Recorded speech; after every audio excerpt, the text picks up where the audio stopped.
Olá, que bom que nós podemos dar alguns passos adiante nessa jornada espiritual a qual o próprio Deus tem nos chamado.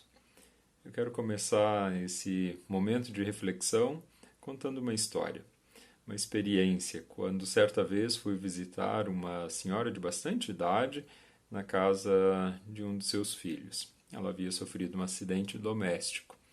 Quando eu cheguei então para conversar com ela, peguei uma cadeira, me sentei ao lado da cama, ela estava imobilizada, e perguntei então o que havia acontecido. Ela então fez um momento de silêncio, e daí ela me disse assim: Eu acordei de noite e não quis acender a luz, só que eu me esqueci do degrau. E fez novamente um silêncio. Com essa história, eu gostaria sim de ilustrar um pouco da reflexão que nós vamos ter durante esses momentos que Deus tem nos proporcionado agora, refletindo na carta de João, na primeira carta de João. Aquela experiência dessa senhora foi querer andar no escuro numa casa que ela não conhecia muito bem ou que não estava familiarizada. O tombo lhe custou alguns ossos quebrados, já frágeis pela idade, e muitos hematomas. Ela deixou de acender a luz e preferiu andar na escuridão, nas trevas. Essa é uma metáfora muito presente na primeira carta de João. Luz contrastando com trevas. E de alguma forma, quando nós estamos nos movimentando numa casa conhecida, num ambiente que está sob nosso controle, num espaço que nós de alguma forma temos familiaridade, ou quando nós estamos lidando com situações que não são familiares, nós, quem sabe, até podemos andar na escuridão. Nós, em situações normais, conseguimos lidar com essas situações. Mas e quando essas situações mudam? Quando o ambiente muda? Como nós lidamos com isso? Quando os corredores e os degraus nos são desconhecidos ainda. Para tempos turbulentos foi quando João escreveu sua carta. Eram tempos difíceis, momentos confusos pelos quais os discípulos de Jesus estavam passando. E para nos direcionar nesse tempo de reflexão, eu convido você para ler junto comigo. Abra sua Bíblia, pegue a primeira carta de João e leia esse texto. Volte aos versículos que eu vou trabalhar com você, reflita, medite neles. É claro que não tem como explicar todas as coisas dessa profunda palavra de Deus. Por isso quero te convidar a você mesmo fazer o exercício de meditar, refletir quais são essas palavras que aparecem ali, quais são os conceitos, o que essa palavra de Deus quer nos transmitir. E ore ao Espírito Santo para que ele te conduza na reflexão. Nesse primeiro momento, então, quero ler junto com você 1 João, capítulo 1, versículo 5 até o capítulo 2, versículo 6. Esta é a mensagem que dele ouvimos e transmitimos a vocês. Deus é luz, nele não há treva alguma. Se afirmarmos que temos comunhão com ele, mas andamos nas trevas, mentimos e não praticamos a verdade. Se, porém, andarmos na luz como ele está na luz, temos comunhão uns com os outros e o sangue de Jesus, seu Filho, nos purifica de todo pecado. Se afirmarmos que estamos sem pecado, enganamos a nós mesmos e a verdade não está em nós. Se confessarmos os nossos pecados, ele é fiel e justo para perdoar os nossos pecados e nos purificar de toda injustiça. Se afirmarmos que não temos cometido pecado, fazemos de Deus um mentiroso e a sua palavra não está em nós. Meus filhinhos, escrevo-lhes estas coisas para que vocês não pequem. Se, porém, alguém pecar, temos um intercessor junto ao Pai, Jesus Cristo, o justo. Ele é a propiciação pelos nossos pecados, e não somente pelos nossos, mas também pelos pecados de todo o mundo. Sabemos que o conhecemos se obedecemos aos seus mandamentos. Aquele que diz, eu o conheço, mas não obedece aos seus mandamentos, é mentiroso, e a verdade não está nele. Mas se alguém obedece à sua palavra, nele verdadeiramente o amor de Deus está aperfeiçoado. Desta forma, sabemos que estamos nele. Aquele que afirma que permanece nele deve andar como ele andou. Essa é a palavra a qual João nos direciona, é uma palavra que nos é muito direta, na verdade. E ele, na verdade, escreveu isso dizendo que o fazia para que a alegria dele e deles, que aqueles com os quais ele estava convivendo, fosse completa, conforme então no versículo 4 anterior ao que nós lemos. João ele é bem direto nessa mensagem que ele tem para nós. Deus é luz e não há nele treva alguma. É assim que ele já logo diz. Ele é curto, direto, nem se dá o trabalho de explicar, de esclarecer, justificar essa frase, essa realidade.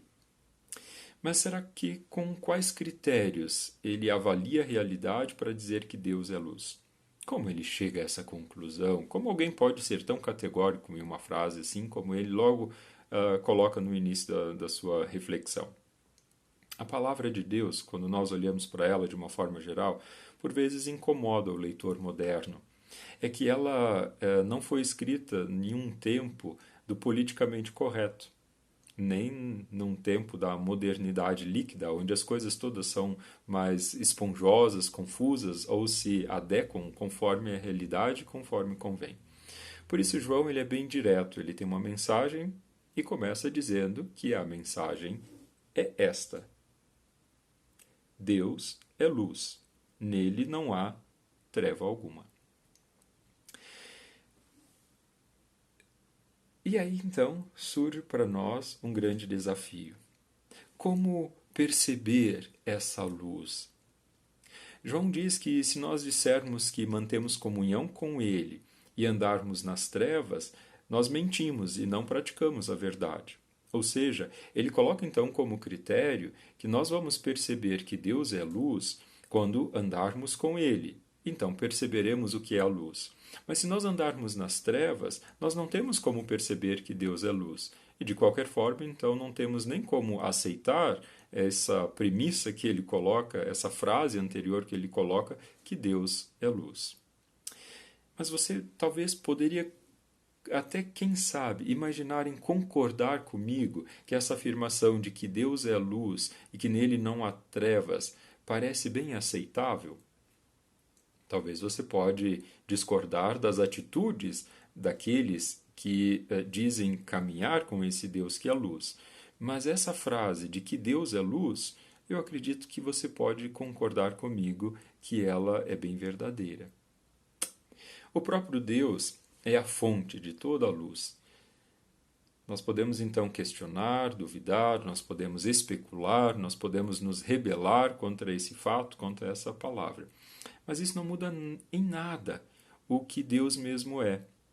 E quando nós nos debatemos com essas afirmações de João, que Deus é luz, e essa relação tão contrastante que ele faz entre luz e trevas, uma auto-excluindo a outra, nós podemos nos debater com isso. Mas quando nós o fazemos, isso só confirma a afirmação de João, que depõe contra a realidade de um ser humano distanciado de Deus, que é a luz. E aqui talvez nós precisamos dizer que o auto-engano é pior do que a ignorância.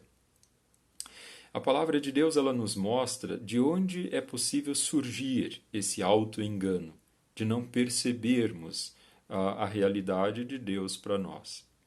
O auto-engano surge principalmente quando as desculpas e as justificativas para algumas atitudes que nós temos são longas e confusas.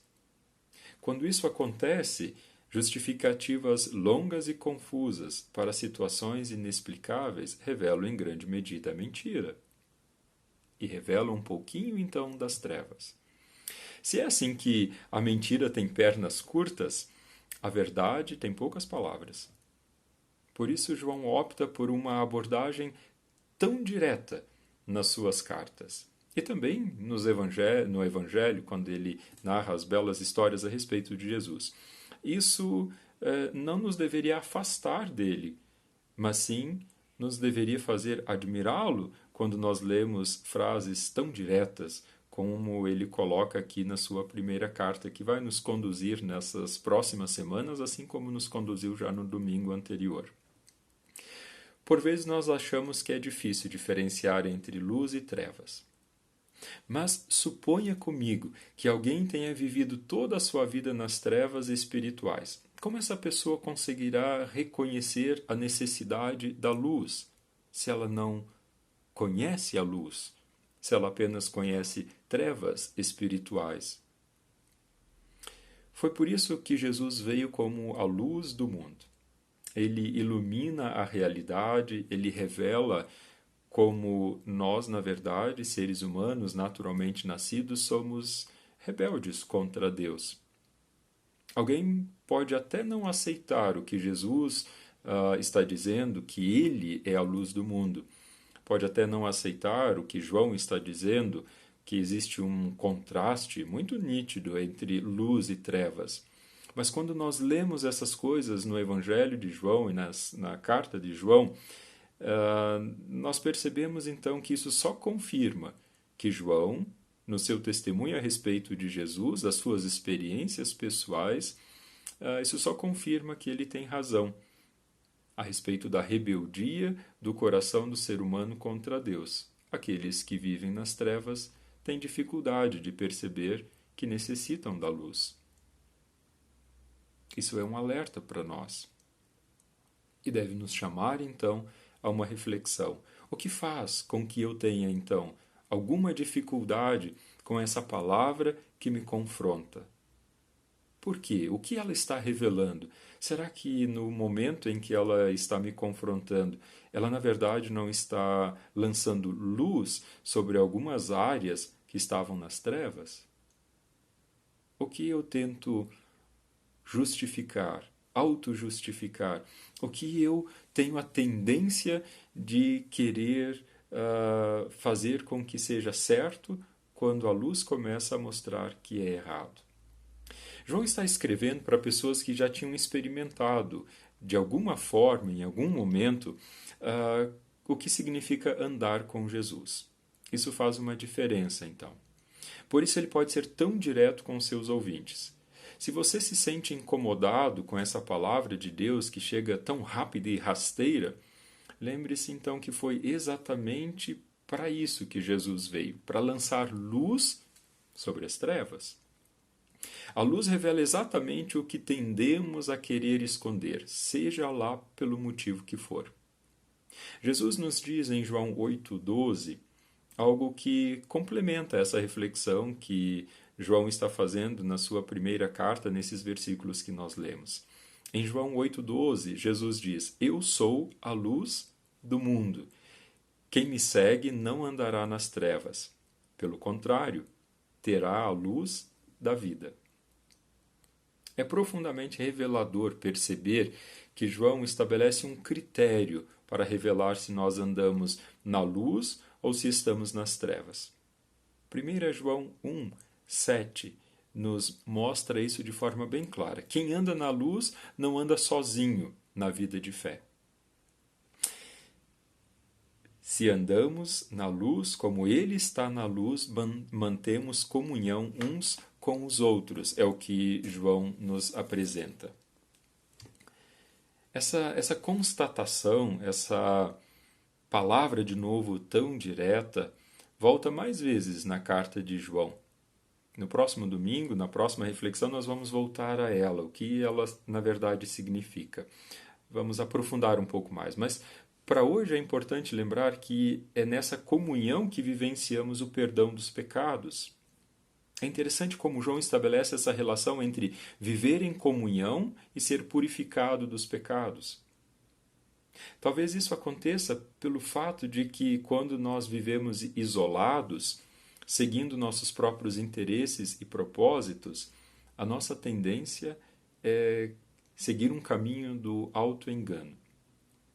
E nesse sentido, então, Deus tem menos oportunidade de nos mostrar que nós estamos nos auto-justificando.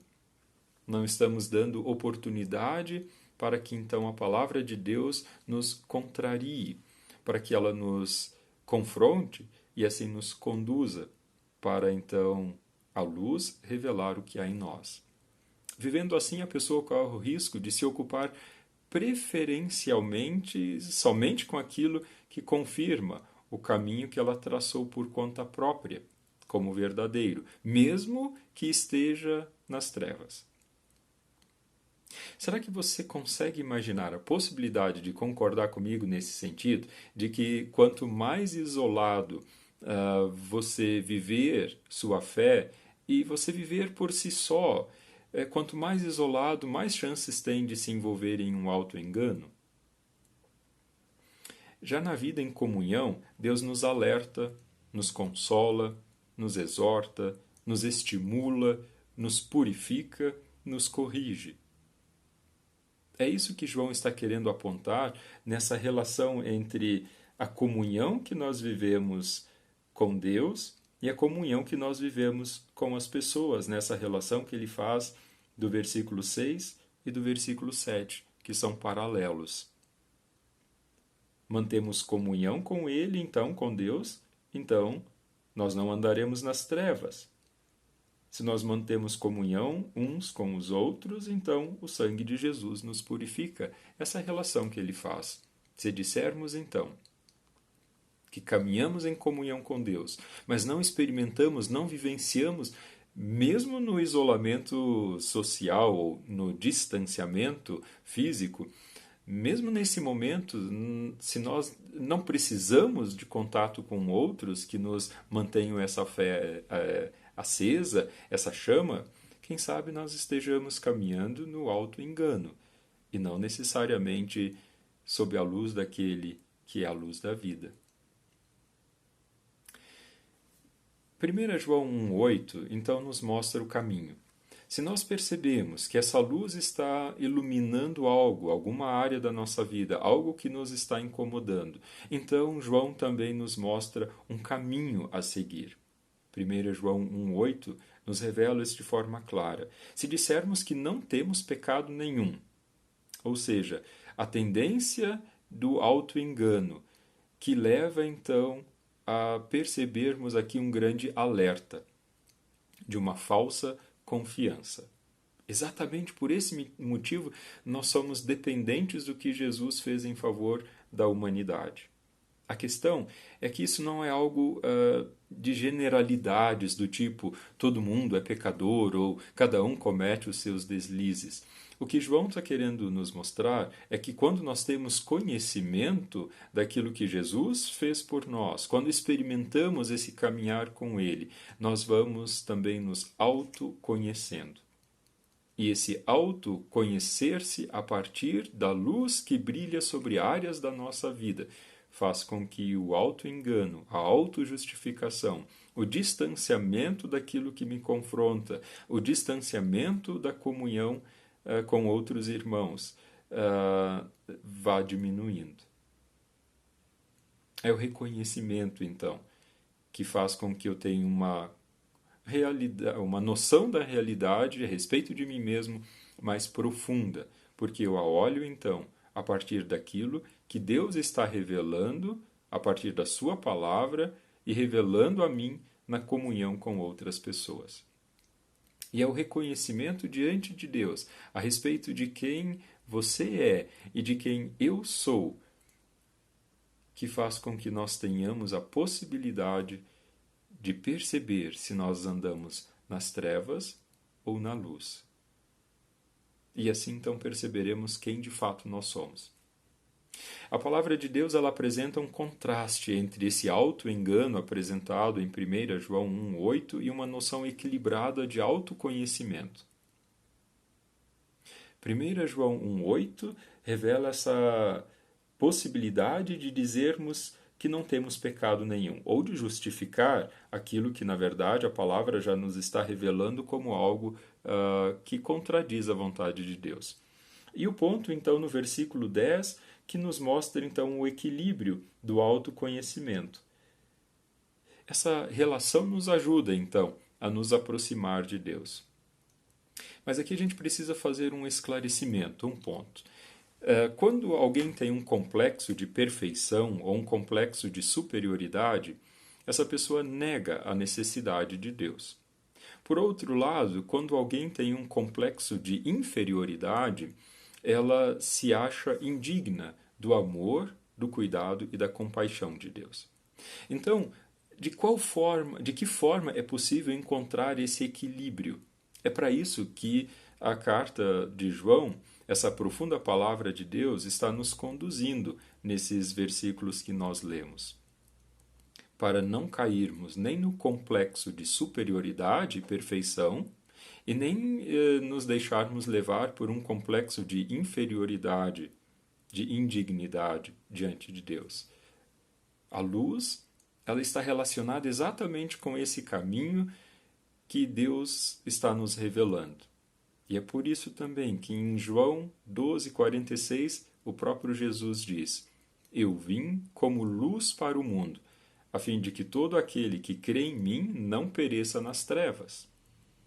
Quando a luz brilha sobre áreas da nossa vida que estão nas trevas, nós podemos então confessar o nosso erro do alvo, confessar os nossos pecados e nos permitir que Deus nos perdoe. Então, nos voltar das trevas. Ou nós podemos permanecer nas trevas e deixar os nossos pecados, as nossas transgressões, os nossos erros do alvo bem protegidos nelas, porque as trevas protegem os nossos deslizes, os nossos erros e as nossas transgressões. Já a luz não, ela os revela, para que nós tenhamos a oportunidade de experimentar então onde encontrar o equilíbrio entre o complexo de superioridade da perfeição e o complexo de inferioridade da indignidade, todos os dois revelando um profundo auto-engano do ser humano. João aborda esses temas profundos da existência humana com um propósito: nos apresentar a palavra de Deus que nos quer aproximar, então, da luz. É assim que ele apresenta isso em João, na sua carta, no capítulo 2, no versículo 1. Ele diz que nós temos um intercessor. Nós temos, algumas traduções vão dizer, um advogado, um consolador. Na verdade, ele está usando uma palavra muito profunda, especial, que é parácletos. É a mesma palavra que aparece no Evangelho de João, no capítulo 14 e 16. Jesus está dizendo que no Evangelho de João, que ele irá nos enviar um consolador, um parácletos, um advogado, um estimulador, alguém que está junto conosco, nos estimulando, nos motivando, nos consolando, nos amparando. É isso que João também agora nos apresenta no capítulo 2, no versículo 1, dizendo que nós temos esse advogado, esse consolador diante do Pai. Ou seja, na verdade, então, João nos diz que nós temos dois advogados, dois consoladores. Um que está junto com o Pai, e esse é Jesus, e outro que está em nós, que é o Espírito Santo.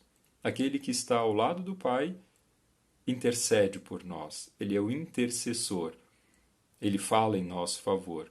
Assim também o Espírito Santo que está em nós nos revela qual é a vontade do Pai para nos conduzir à presença dele. Ou seja, esses dois advogados junto do Pai e em nós nos defendem, mas ao mesmo tempo também nos exortam, nos estimulam, nos mantêm nessa caminhada para que nós possamos permanecer sob a luz, que é o próprio Jesus. Jesus é aquilo que Deus nos chama para ser, na verdade, mas que ainda não somos. É por isso que nós precisamos desse Jesus já como o garantidor de que quando nos distanciamos do auto-engano, quando a luz é lançada sobre as trevas, nós seremos então aceitos e perdoados. que nós seremos acolhidos quando nós nos distanciarmos daquilo que faz com que de alguma forma nós nos agarremos nas trevas, que faz com que nós queiramos andar pelos labirintos confusos da vida sem ligar a luz. Isso faz com que, então, esse Jesus faz com que nós possamos ser acolhidos como filhos amados de Deus, como filhas amadas de Deus. Você consegue, então, agora dando um passo adiante e aplicando isso que João aqui nos coloca como a possibilidade de confessar pecados, de reconhecer o erro do alvo. E isso ele faz mostrando um critério para nós. E por isso eu te pergunto, você consegue identificar em si algo que se difere daquilo que Jesus faria? Pois bem, é para saber lidar com isso que João nos escreve como um pai amoroso e firme. Ele diz, aquele que diz que permanece nele, esse deve também andar como ele andou. Ou seja, esse provavelmente é o versículo mais desafiador de todo esse texto que nós lemos. Mas é para nós muito revelador. Ele é uma luz lançada sobre a nossa vida, sobre a nossa existência como ser humano. Ele é o próprio Jesus refletindo sobre nós.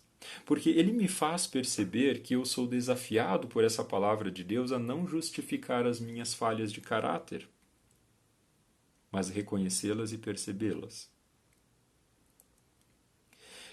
Esse confronto com aquilo que Jesus é, que me faz perguntar se há algo em mim diferente daquilo que ele é, me faz então avaliar os meus comportamentos contraditórios, minhas pretensões confusas. Então eu sou chamado a confessar isso e não a justificar, porque isso seria de novo permanecer no auto-engano. Os erros do alvo, os pecados, nós somos chamados a confessá-los quando a luz de Jesus brilha sobre nós e não encontrar muitas palavras para explicar coisas inexplicáveis. A verdade é mais direta. O auto-engano precisa de muitas palavras para se justificar. Por isso João pode se dar o direito de escrever: aquele que diz, eu o conheço, e não guarda então os seus mandamentos, é mentiroso. Essa palavra tem um objetivo muito claro, na verdade, a partir de outro texto no qual Jesus nos revela para o que nós fomos chamados, e somos chamados como seus discípulos. Nessa relação, quando pensamos nesse contraste entre luz e trevas, um outro versículo precisa nos vir à mente. No profundo sermão do monte, Jesus diz aos seus discípulos em Mateus 5,14: vocês são a luz do mundo. Ou seja, da mesma forma como ele é a luz do mundo, os seus discípulos são essas luzes também, no meio das trevas. Por isso nós somos chamados ao reconhecimento das nossas limitações, para colocá-las diante de Deus quando a luz brilha sobre nós. Vocês são a luz do mundo. Quando nós reconhecemos isso e na humildade confessamos que não somos perfeitos, ou seja, não temos o complexo da perfeição, é uma pena que cristãos sejam vistos por vezes de forma tão arrogante e soberba, ou alguns que se dizem cristãos, tão prepotentes, deveriam demonstrar muito mais humildade, porque a própria palavra de Deus nos mostra que se nós dizemos que não temos pecado, nós fazemos Deus mentiroso. Mas quando confessamos os pecados, Ele é fiel e justo para nos perdoar por causa de Jesus. Ou seja, pessoas cristãs, na sua postura pública e no seu dia a dia, são pessoas que têm um bom equilíbrio entre o complexo de perfeição e superioridade e o complexo de inferioridade, porque estão se distanciando do auto-engano, porque Jesus, então, tem brilhado sobre eles. E é para isso que nós somos chamados. Como nós então podemos ser essa luz do mundo que Jesus diz que nós somos? Não que deveríamos ser. Discípulos de Jesus não devem ser a luz do mundo. Eles são, ou não são discípulos de Jesus. É isso que nos diz a palavra de Mateus 5,14, quando apresenta isso não como um imperativo, algo que nós devemos fazer, mas como uma realidade. Como nós conseguimos fazer isso? Na verdade, você sabe, e você tem vivido isso como discípulo de Jesus. E no momento em que nós vivemos, são muitas as formas de vivenciar isso de forma concreta. Nós somos lembrados de que, em meio às trevas, Jesus tem seus discípulos que lançam luz através do amor, através da compaixão, através de gestos concretos de generosidade, através de palavras e atitudes que revelam a luz entre as trevas do medo, que revelam a luz entre as trevas da polarização, que revelam palavras de amor no meio de tanto ódio. Esses discípulos de Jesus são raios de sol calorosos que atravessam as janelas dos nossos apartamentos e casas em tempo de isolamento. Discípulos de Jesus são aquelas vozes que chegam aos nossos ouvidos no tempo em que nós vivemos.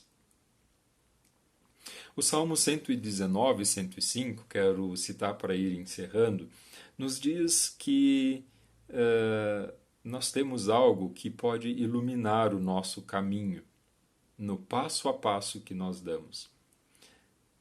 Essa palavra é de um contexto muito bonito. É quando as pessoas caminhavam com aquelas lamparinas na mão, com um pouquinho de óleo dentro de um recipiente e um pavio. E elas então, andando de noite, colocavam diante de si essa lamparina, para que então ela iluminasse o passo adiante a ser dado. É para isso que serve a palavra de Deus, para iluminar o passo adiante que nós precisamos dar. E minha profunda oração é que você, dia após dia, esteja meditando nessas palavras para saber dar o passo adiante. Lâmpada para os meus pés é a tua palavra, e luz para os meus caminhos. Estamos andando em casa estranha nesses dias. Vivemos em um país no qual os nossos governantes e autoridades conseguem nos ameaçar mais do que um vírus. Jesus nos garante que veio como luz para o mundo, a fim de que todo aquele que nele crer não pereça nas trevas. Exatamente para nos fazer enxergar as coisas a partir do que diz a palavra, a partir daquilo que a luz ilumina, é que João nos chama para nos aproximarmos mais de Jesus. E eu diria então, e manter o devido distanciamento crítico daqueles que têm tantos interesses partidários e que ainda precisam aprender a ser a luz do mundo. Que nessa jornada espiritual o Senhor nos proporcione mais um passo adiante na reflexão daquilo que João, de forma tão direta e tão clara, está nos apresentando. No confronto, no contraste entre luz e trevas, nós somos chamados então a nos reconhecer diante de Jesus. Que o Senhor nos conduza para aprendermos a dar o próximo passo. Amém.